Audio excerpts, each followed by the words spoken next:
Good morning, Hero Wars fans. In this video, I'll show you my silly guild raid battles and talk about my plan to level up my heroes over the next month. Guild raids with minions started on Monday, and unbeknownst to me, I was only able to defeat one enemy in 3 minion battles.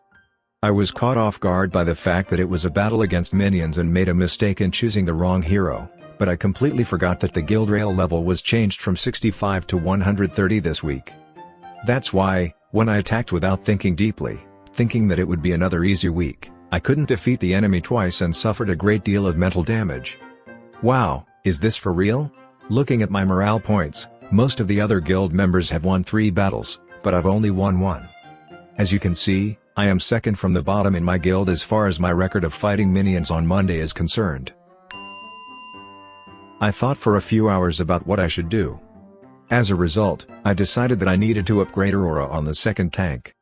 Now, rather than a second tank, I need to upgrade my second team as soon as possible.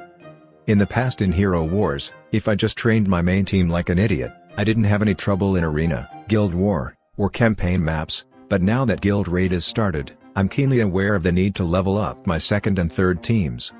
To summarize what I've said so far, upgrading the 3 tank heroes is an absolute must.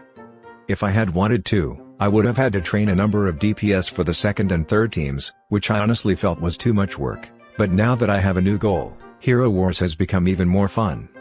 Hey, the Grand Arena is important too, so it's common sense to level up well and create 3 team compositions.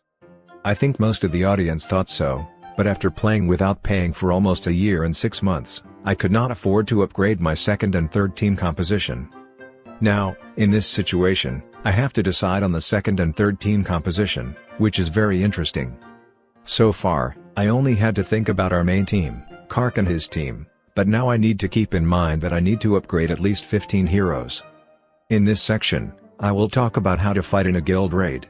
Pet adventures and guild raids share a common pattern, in which 2 types of enemies appear. When you fight 5 mook characters, you can fight them as if they were your opponents, but when you fight one giant enemy, you will lose if you fight them as if they were your opponents.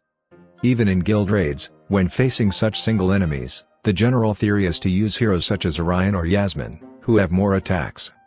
In my case, from the perspective of emphasizing HP recovery, I try to bring Oliver as my team pet to the battlefield. In the single boss battle, I choose Oliver because I prioritize HP recovery in order to keep fighting for the 2-minute time limit, but which pet would you choose as your team pet to fight the boss battle? We have set up a survey in the video community about the pets you are choosing to fight the bosses in Pet Adventure and the single enemies in Guild Raid. My prediction is that Oliver or Axel will be the most popular. In addition, since we can only place up to 5 options in the survey, I've combined the 4 pets of Fenris, Biscuit, Merlin, and Mara into one option. In addition to the pet survey, I am also conducting a survey on the difficulty of this week's Guild Raid.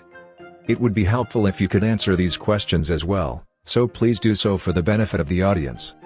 We have not received permission from YouTube to open a community tab for this video channel, so the survey results are for the Japanese version of this video channel.